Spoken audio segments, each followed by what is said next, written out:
ओम नमो भगवते वासुदेवाय नमः। कल है माघ की पूर्णिमा। इस दिन जरूर सुने ये कथा, होगी सारी मनोकामना पूर्ण। जय माता दी दोस्तों।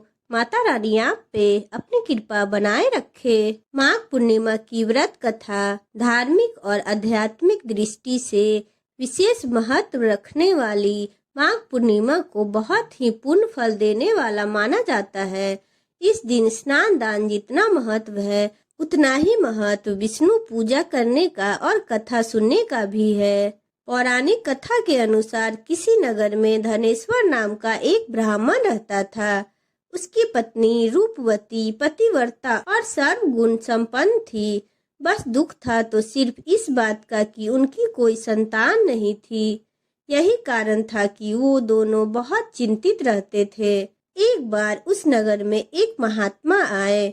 वो नगर के सभी लोगों से दान लेते थे, लेकिन धनेश्वर की पत्नी जब भी उन्हें दान देने जाती तो वो उसे लेने से मना कर देते थे। एक दिन धनेश्वर ने उस महात्मा के पास जाके पूछा, हे ब्राह्मण, आप नगर के सभी लोगों से दान लेते हैं, लेकिन मेरी पत्नी के हाथ का दान क्यों नहीं स्वीकार करते हैं?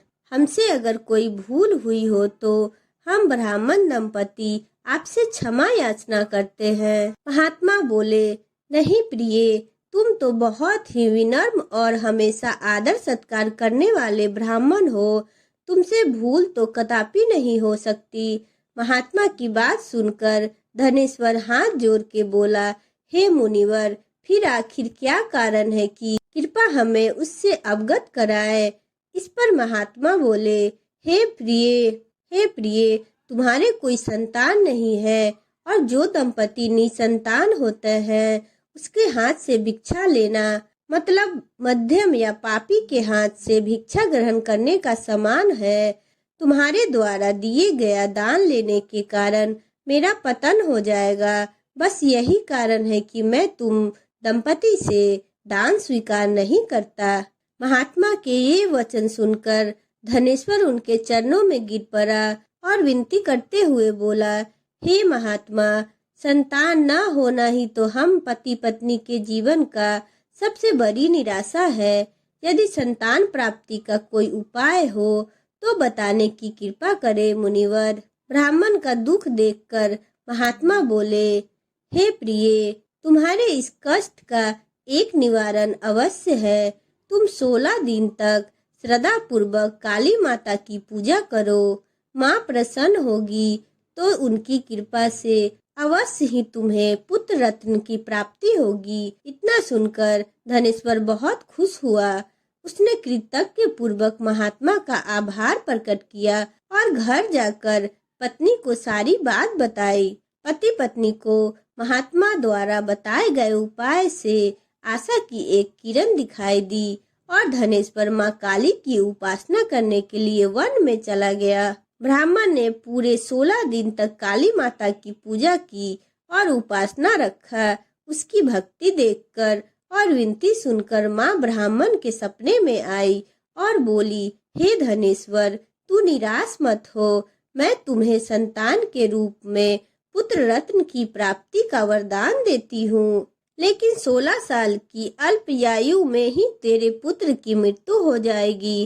काली माता ने कहा, यदि पति और पत्नी विधि पूर्वक 32 पूर्णमासी का व्रत करोगे तो तुम्हारी संतान दीर्घायु हो सकेगी। प्रातः काल तुम उठोगे तो तुम्हें वहाँ आम का एक वृक्ष दिखाई देगा।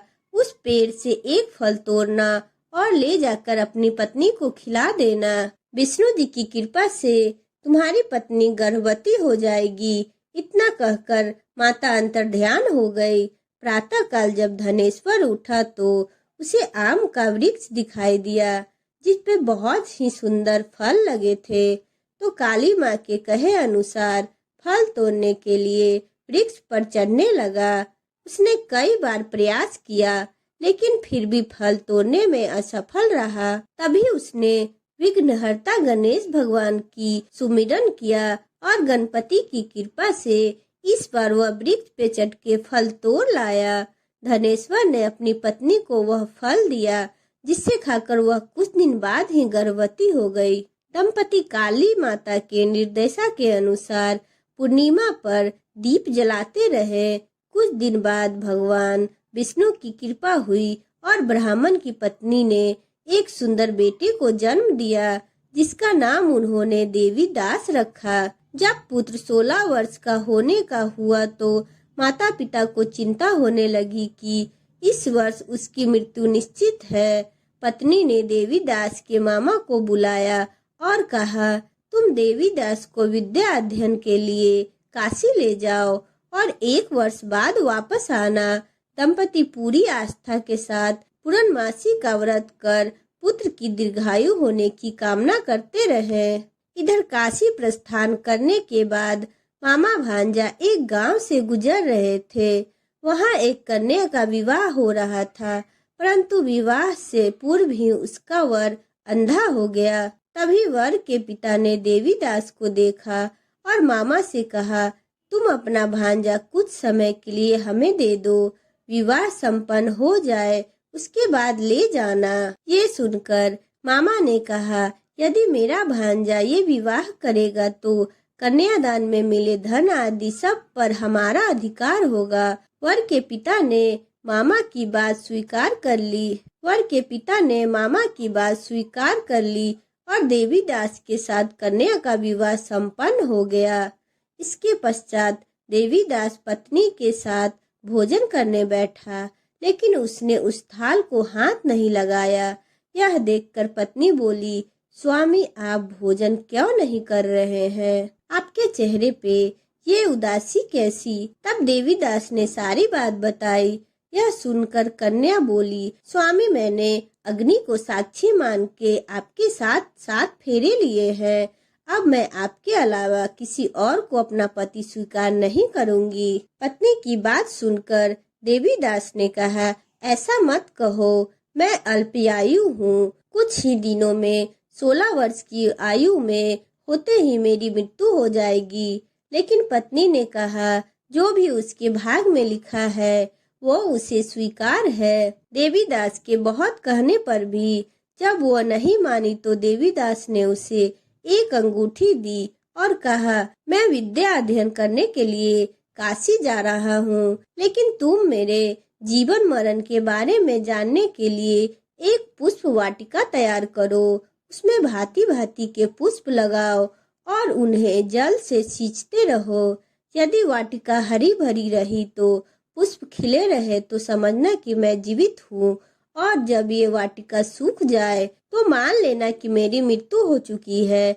इतना कहकर देवीदास काशी चले गए। प्रातः काल जब कन्या ने दूसरे वर को देखा तो बोली, ये मेरे पति नहीं है, मेरा पति काशी पढ़ने के लिए गया है। यदि इसके साथ मेरा विवाह हुआ है तो बताए कि रात्रि में मेरे और इसके बीच क्या बातचीत हुई थी और उसने मुझे क्या दिया था। यह सुनकर वर बोला, मुझे कुछ नहीं पता, और पिता पुत्र लज्जित होकर वहां से चले गए। उधर एक दिन प्रातः काल सर्प देवीदास को डसने के लिए आया, लेकिन उसके माता पिता द्वारा किए जाने वाले पूर्णिमा व्रत के प्रभाव के कारण उसे डस नहीं पाया।